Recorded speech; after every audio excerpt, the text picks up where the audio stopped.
And I would like to now introduce Courtney Darby, who is one of the co-directors of YWCA Parent Awareness, and she's going to tell you a little bit more about our special guests this morning.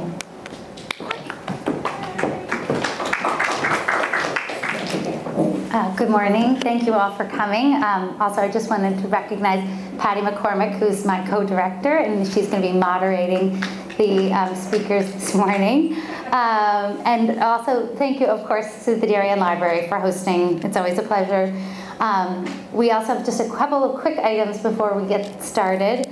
Our next event is also going to be co-sponsored with the library, and we're really excited about it, and that's Dr. Michael Thompson. He's speaking on Raising Cain. It's a very nationally recognized book, Protecting the Emotional Lives of Boys. He has been on the Today Show, 60 Minutes, number of top-tier media, and is really an amazing speaker. So please feel free to grab flyers in the back. That is a program, though, we recommend that you register for. There is a link on the flyer in the back, so please do that. I know we have well over 100 people registered already, and that event is on April 2nd. In addition to that, in April we have Why Are Youth Sports So Intense? And we have a panel for that presentation. Very impressive group of people, including John Woodring, who is a former New York Jet, and also currently a teacher at our own Tokenique school, and then Fred Balasimo, who is the executive director of athletic directors for the state of Connecticut. Also in April, we have a documentary, Play Again, which talks about what are the consequences of raising a child removed from nature, sort of dovetailing with this one. The other thing I just wanted to mention is if you could all make sure you fill out your evaluations. We really do appreciate your feedback. And now I would like to introduce the first of our presenters this morning, Susan Gestall, who is a family counselor and play therapist. She also has a Parenting 101 blog. She is a leading professional in children's counseling services as well as parental consultation and counseling. Her children's behavioral diagnostic and assessment services offer invaluable professional services to families, particularly in situations of schooling, parenting, divorce, or behavioral needs. In this work, she collaborates with parents, schools, pediatricians to assure optimal development of children and adolescents. Outside of her work with children, she also counsels individuals of all ages with depression, emotional pain, and the need for healthy relationship boundaries. She's a licensed professional counselor. She held a master's degree in counseling from Alliance Graduate School of Counseling. She's a registered play therapist, a national certified counselor, and a member of the American Association of Christian Counselors and Association for Play Therapy.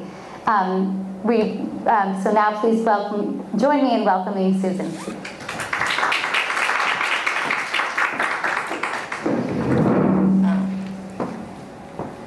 Thank you. Are we okay with?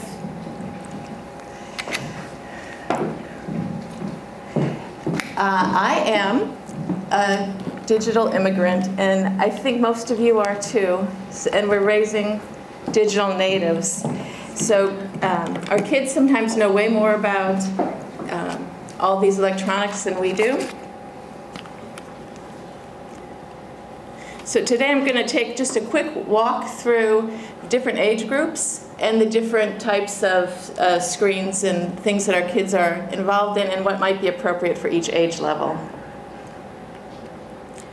First of all, how comfortable are you in the digital world? Is it something that's frightening to you? Is it positive or negative? And it's changing rapidly. Somehow our kids seem to be way ahead of us on that. So first, to start with my philosophy, there's lots of good to be had in the digital world. There are some dangers and concerns, but there are many things we could do to protect against those. And I'll cover some of those today. Somehow I think as parents, we parent differently online than we parent offline. And I think we need to parent the same way for both.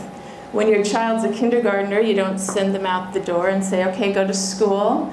You know, go 3 blocks and take a left, and there you are. We walk with them. We teach them how to cross the street. When they get a little older, they can go with friends in a group. And as they get older, they can go on their own. So we don't just give our children all access to digital world without giving them some kind of training.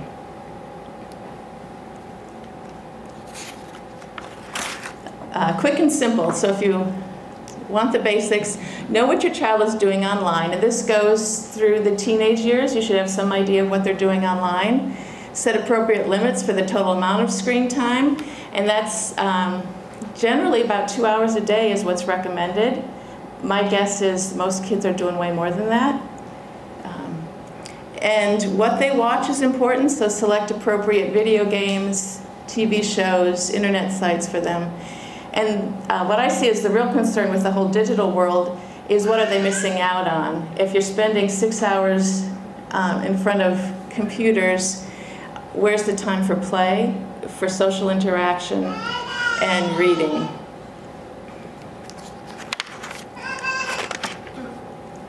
So the solution isn't to starve our children, but to be aware of what their needs are and give them a healthy media diet. The internet is the largest library we have, even nicer than the Darien Library. And our kids need to know how to use it. They'll need that for education, for jobs, but there are things out there that we need to be concerned about. And make sure our kids have time that isn't digital. We can take digital-free zones. I recommend dinner time, no phones. In our family, we've never allowed phone calls even before the digital world came.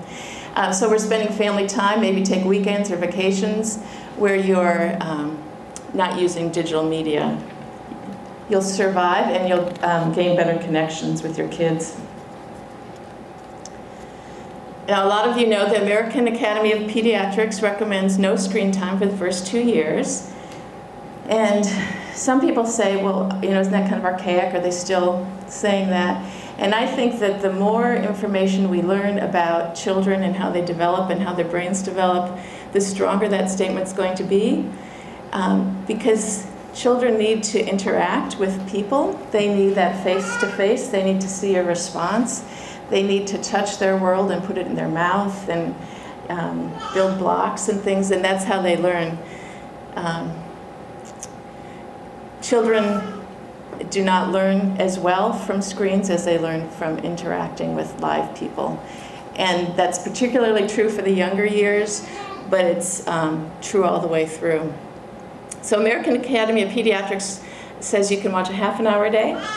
And the research shows that probably half the kids are watching some kind of screen by the age of 1.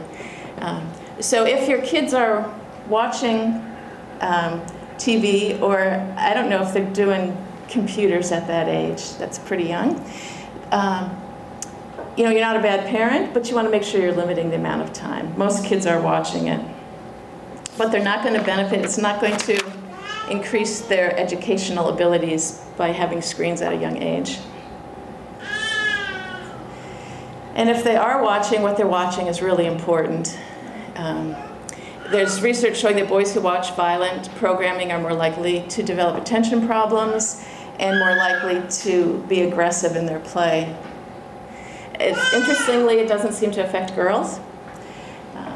So if your child's watching TV, they should watch educational programs that are geared for their age level. And on the handout, I gave you some places you can check to see what's recommended for different age groups. And the real key is providing alternatives. As moms, or parents, we all need some downtime when the kids are interested and involved in something. So how about getting them involved in toys or pots and pans, saving something special for when you're needing a half an hour, and give them those toys to occupy them instead of putting them in front of a screen.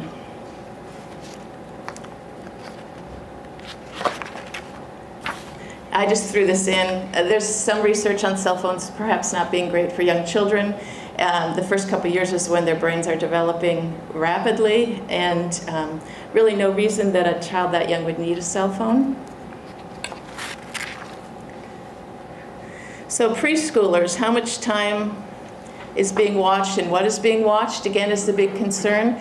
Now, American Academy of Pediatrics recommends 2 hours for kids over 2, but in the 2 to 4 age, they really prefer less than 2 hours a day. And then again, what's being watched. This commonsensemedia.org is an excellent site. It rates absolutely everything. And that's on the handout too. But they'll tell you what shows are good, what video games are good, what specific age you can plug in. I have a 4-year-old and they're interested in dinosaurs, and it will tell you what the good programs are. And with TVs in the bedrooms, I was really shocked when I was reading 2/3 of preschoolers have TVs in their bedrooms. Get them out of the bedrooms. You need to know what your child's watching. For educational TV, they'll learn much more if you're with them, sitting with them and interacting with them, and know what they're watching. So computer and iPads, and now I just heard on the radio there's a child pad coming out at the end of this month, geared for children, and it's less than an iPad and only has child-friendly apps on it. And it's also limited on what it can search on the internet. So there's a lot out there for kids this age. And again, the thing is, how much time do they spend per day and how is it being used? So there's some really great educational programs if you find those, and use them by interacting with your kids as well. I'm glad to see that you all went, when I said 2/3 of kids have TVs in their bedrooms. So preschoolers, obviously they can't do the internet alone, and they're probably not capable of using the mouse yet, and there are some things you can get to make it easier for them. But again, don't do it alone. Sit with your child, and if they love trucks or dinosaurs, Google that with them and look at it with them. You do the search, you have them list what they want to look for. And Skyping with a family member is fun. So it's actually making the screen a connectional tool. And a lot of us have family all over the country or the world, so that's a fun way to use the computer with your child.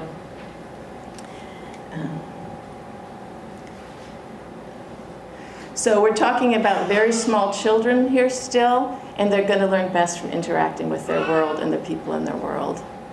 And they can't, until they're really connected, the first couple of years of life is when they're developing attachments, and they need to have a healthy attachment with you, their primary caregiver. And when they have that healthy attachment, then they're going to be able to go out and learn. But without that healthy attachment, all the educational programs in the world aren't going to help them. Their need in the beginning is to have a connection with a primary caregiver.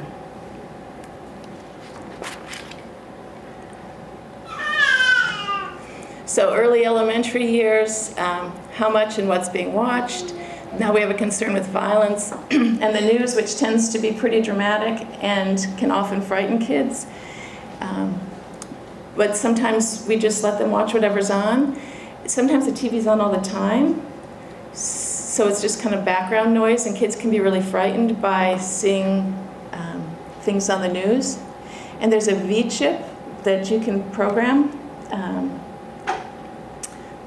your TV to show only appropriate programs, and it's pretty easy to use, so you can override it when you want to sit down and watch something else. But there are ways to monitor what's coming through on the TV. And again, it's helpful to sit and watch with your child what's going on, and you can talk about it. If something's inappropriate, you can talk about that with them and say what would have been a better way to handle that situation.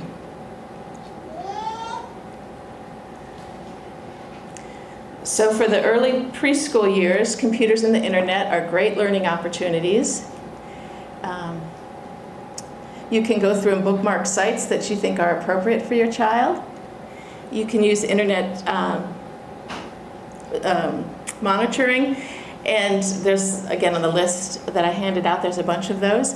But again, parental supervision is always needed. So those are tools to use, but parents, you need to know what's going on. The idea is to keep the computer in a public place, and we can do that until they get cell phones and smartphones. Then the computer goes with them wherever they are. But kids aren't capable of understanding what's on the internet, what's true and what's not true. So they'll need you to help them navigate through that. And there are kids' search engines that you can use to make sure they're only coming up with things that are appropriate. And again, the big thing is, what's your child giving up in order to use the screen time? We want them to be outside playing, developing their gross motor skills. We want them to be interacting with other kids. The other thing to be concerned with the computer workstation, if they're sitting for hours in front of a computer, it's usually not set up for a small child. So you want to make it so their feet are resting on something comfortable and that it's at the right height for them. I did some research onto traditional books versus Kindle or e-books, and I contacted my eye doctor, and he said, actually, there's no research yet. Things are coming out so fast that they don't know. But the one benefit from the e-reader is for kids who do have trouble reading, they can enlarge the font and change the backlight, so that can make a difference and make it easier for them. But again, it's just the total amount of time that they're in front of it. We have social networking now for kids. And again, you're the parent, and you can say how much is okay and how much is too much.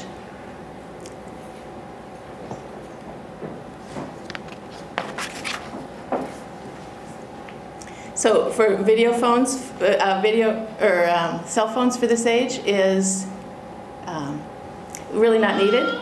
They're not able to take good care of them. The only reason they would need them is for medical reasons, and probably don't need them until about middle school, when they're independent and on their own. Do any kids have, we have older kids represented here? Okay, so I'll quickly go through this. We want to be aware of the child's total screen time. Once they hit 8 to 12-year-olds, the concerns about body image and sex and violence, what are they learning? And again, if you sit down with your child and talk to them about it, you can correct some of the misconceptions that are coming across through media. When they get older, there's the risk of cyberbullying, and your kids can do things on the computer and they don't really aren't aware of what the impact is. It used to be kids would be bullied in the schoolyard, and that's as far as it went. Now if they're bullied in the schoolyard and they have their cell phone, they can take a picture and put it on the internet, and it's out there, and nothing's private, and it's out there forever. It can't be brought back. So the kids are still really the kids, but they have a different tool to use, and we need to keep telling our kids nothing's private on the internet, and make sure that they're not posting things that they shouldn't be. There's some agreements you can use, and one of them's in the handout. We can use by permission to go through with your kids to talk about what is safe, what isn't safe, and guide them in proper use.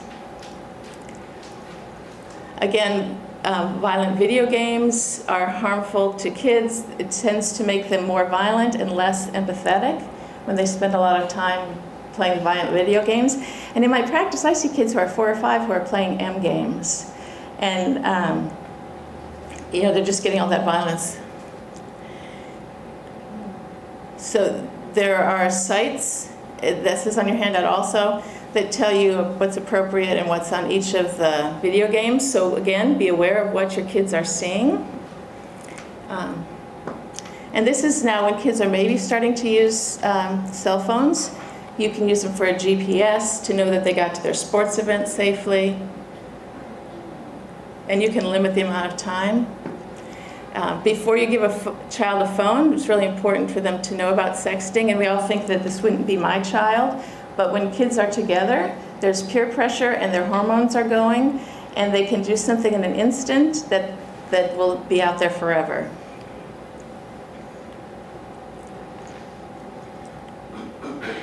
Also, we hear a lot about cyberbullying. There's some websites to go to if that's happening. And again, don't respond or retaliate. Print what was said so you have a record, and make sure your kids tell an adult.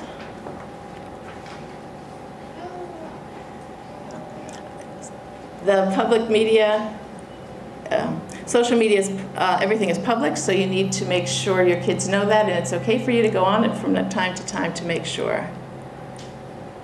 And with teens, movies, and the sex and violence are the concerns, and again, I think that will wrap it up with teens. Simplify it, know what your child's doing, set an appropriate time limit, have them using appropriate tools, and make sure there's plenty of time for the things that kids really need to develop healthy emotional and social lives. Thank you.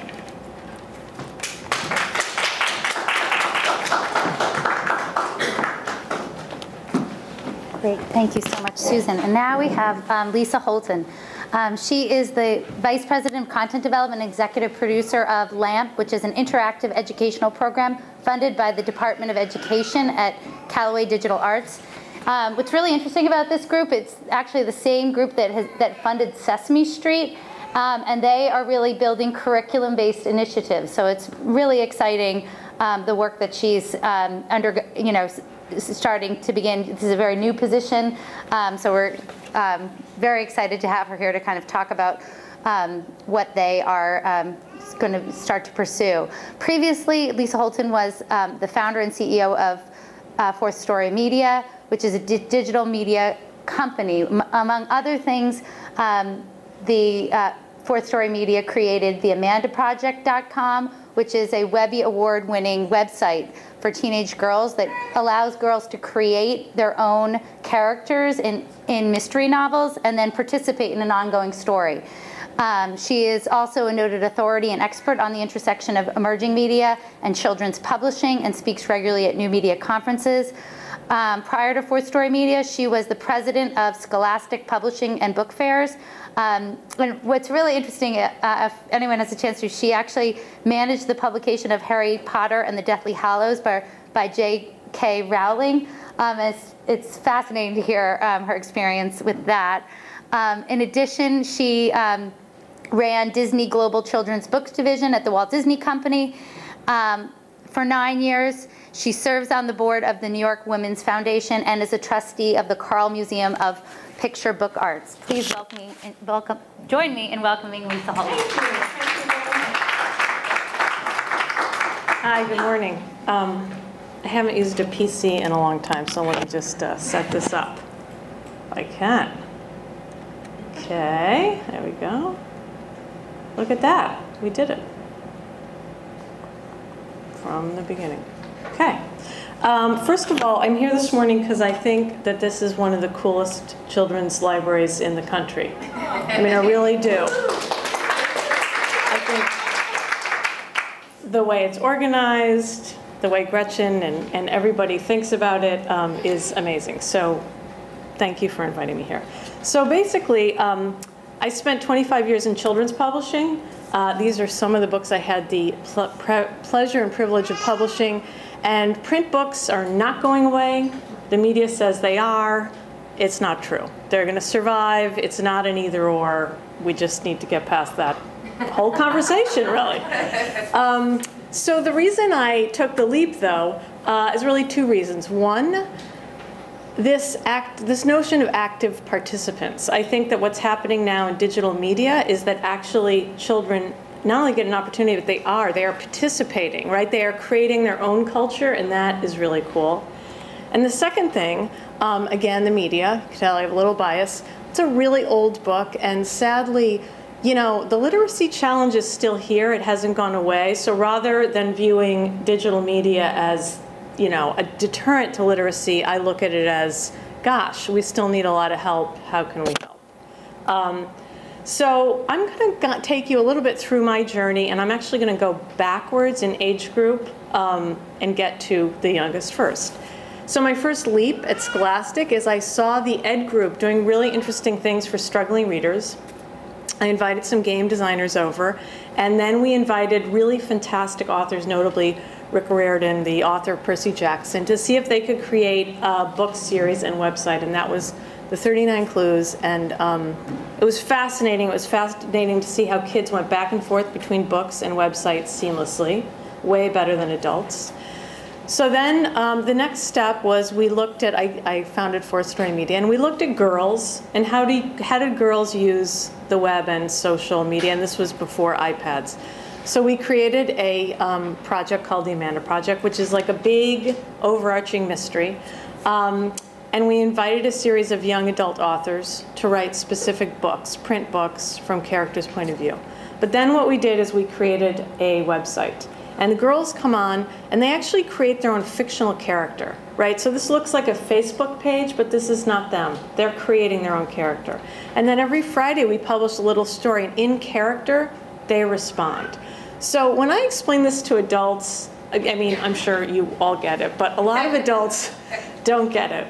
And kids literally get it like that. They participate in character. Sometimes you read what they're doing, and you think, wait, are they really organizing a trip to Paris? And then you go, oh, no, they're doing that together. These are girls 13 to 18 who love reading and writing. They especially love writing. They love it so much that they asked us to create a zine online so that they could. And the interesting thing about them is they're incredibly supportive. They use their social community here to support each other's writing. And in terms of safety, we did two things. One, we have a moderator who looks at what's going on all the time. But two is what we found is that the girls themselves become the police. And it's not so much that there was necessarily bullying on this site because of its nature, but anytime something seemed not supportive, or even when somebody was having a hard time, the girls themselves would create a hierarchy and step in. So then the iPad arrived, right? And really changed everything in terms of thinking for me about publishing and what was possible. And so as Courtney mentioned, I took the leap and went to Callaway. And the reason I went to Callaway is because of how they're thinking about the iPad, right? So this is actually an app called The Monster at the End of the Book. And it's actually a Sesame Street book, right? And the thing about the book is that Grover, throughout the whole book, is saying, I heard there was a monster at the end of the book. I don't want to get to the end of the book. I'm scared. So in this case, every time you turn the page, you, the child, he's saying, no one turn the book, right? And of course, you start doing the blocks. You decide to turn the book. It is truly interactive, and of course, at the end, Grover finds out that it's himself. So it's, you know what? It's actually taking an existing book, it's making it interactive, but there's still a little participation, and the child kind of has a whole different experience. The other thing that's interesting about Callaway is that they're really interested in 3D, and I will be honest with you. When I first came, I thought, who cares about 3D?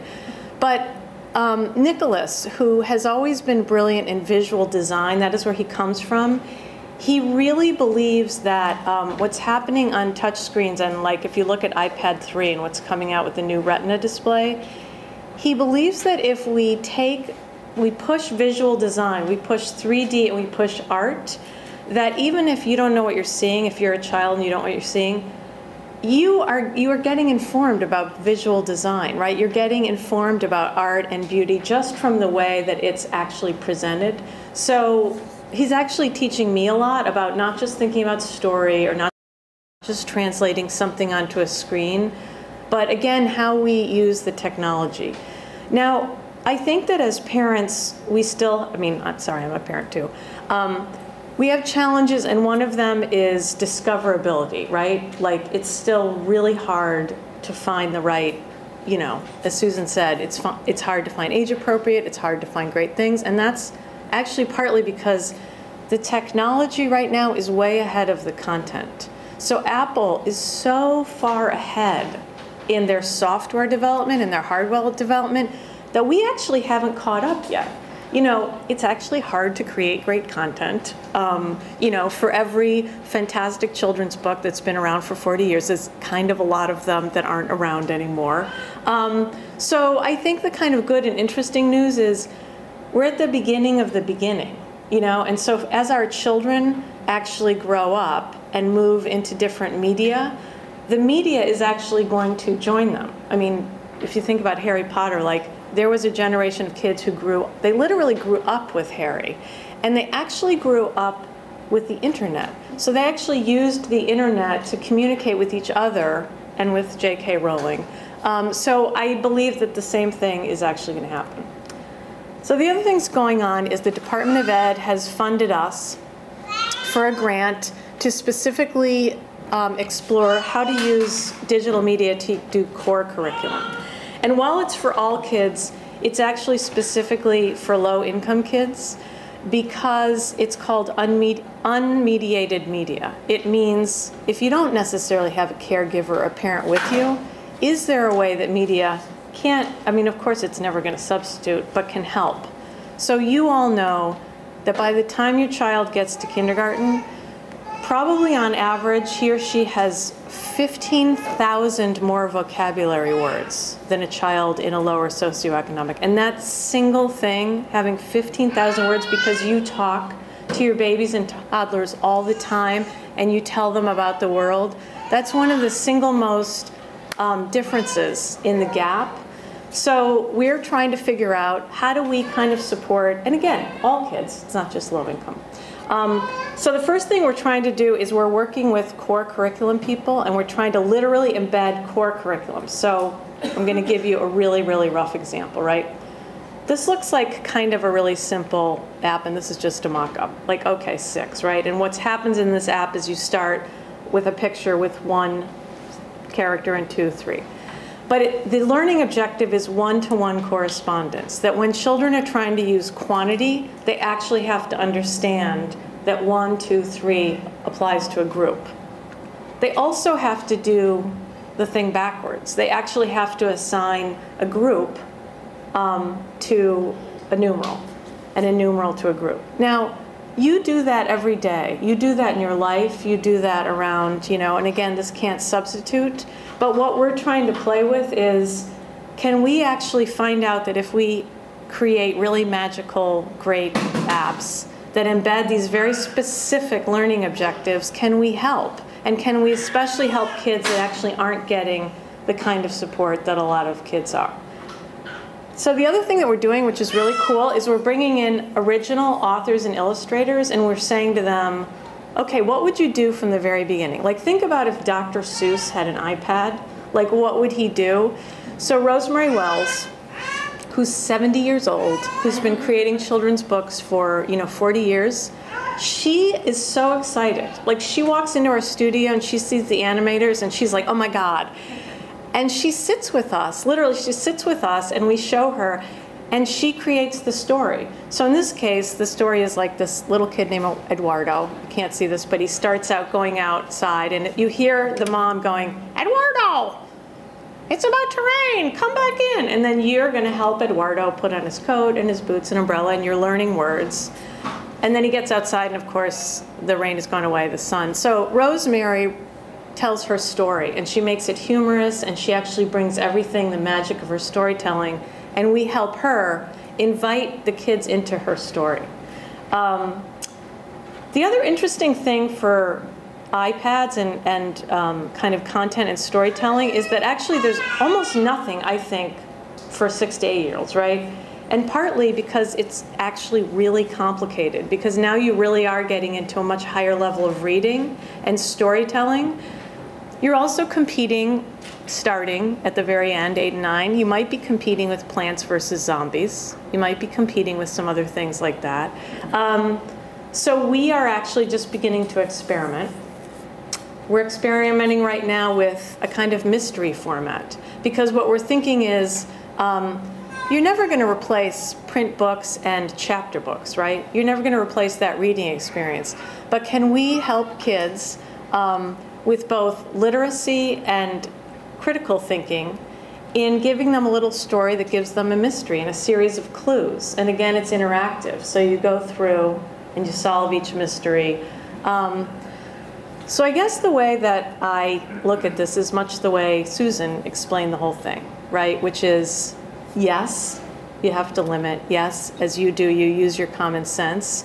But actually, I also believe that to limit too much is, in fact, not even necessarily that they won't figure out the technology, because quite frankly, they're so intuitive and they're so smart, and Apple has so figured out already how it's intuitive that they'll figure it out, but they might miss out on an enormous amount of material that's coming out, you know, that's on the forefront. Like, I feel like, you know, TV will always be here, but it's about to be way more boring, you know? And I mean, it just is, because it's a flat medium. And iPads are already becoming a family entertainment center, right? They're becoming, I mean, if the TV used to be there and people sit in front of the TV, on an iPad, yeah, you can watch a video, but you can also, your kids can play games, they can read 3D storybooks, and you can actually play games together. There are actually already some really cool games, like there's one called Small World, that's for a little bit older, but you'll see the format where you can go on, and it's actually a 2-player game. So again, this is the beginning of the beginning. I'm coming at this from a content point of view. We still have a lot to learn.